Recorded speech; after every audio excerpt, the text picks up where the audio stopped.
Ada seorang gadis jelita yang sejak kecil menjalani hidup dengan mengemis.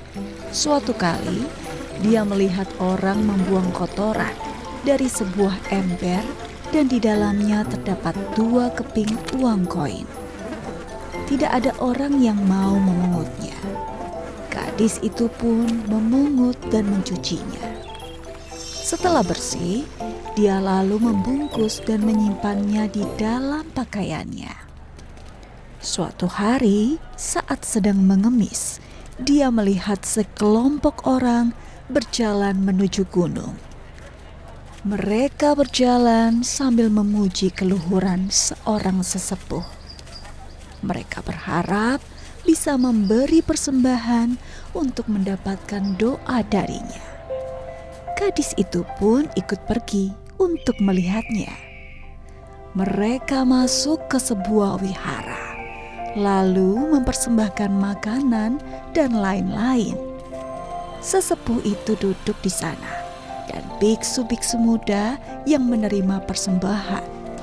Lalu, seorang biksu senior mendoakan mereka.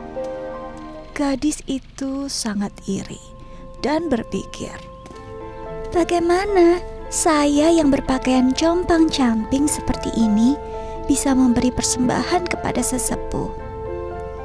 Kemudian dia teringat bahwa 2 keping uang koinnya masih ada. Lalu dia bersujud dan mempersembahkannya dengan hati yang tulus. Sesepuh itu lalu berkata, "Biarkan gadis itu kemari." Dia mengulurkan tangan untuk menerima uang koin dari gadis itu, lalu membagikan makanan kepada gadis itu. Mata gadis itu berbinar-binar. Dia tidak menyangka bisa mendapatkan perlakuan sebaik itu. Dia sangat gembira. Setelah memberi penghormatan, dia langsung meninggalkan tempat itu. Setelah tiba di kaki gunung, dia pun tertidur di sebuah batu di bawah pohon. Saat tertidur, dia mendengar suara kereta kuda melintas. Seorang peramal sedang mencari calon permaisuri untuk raja. Dari jauh, peramal itu melihat bahwa di atas pohon itu seperti ada awan berwarna kuning yang merupakan pertanda baik.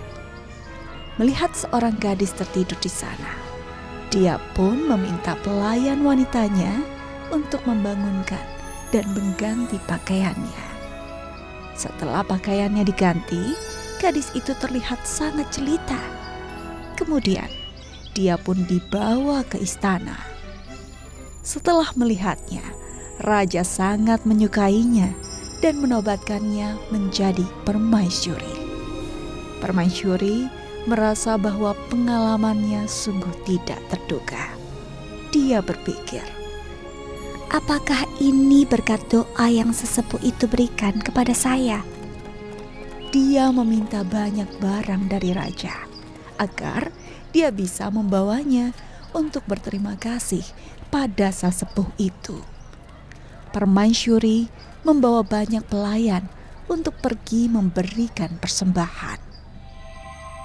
Namun sesepuh itu tetap duduk di sana tanpa bergerak. Semua orang merasa sangat aneh. Sesepuh itu pun berkata, Yang terpenting adalah hati yang tulus. Saat datang sebagai pengemis, dia memberi persembahan dengan tulus, tanpa pamrih dan hati yang murni. Kini, dia datang sebagai permaisuri dengan kesombongan untuk menunjukkan kekayaannya.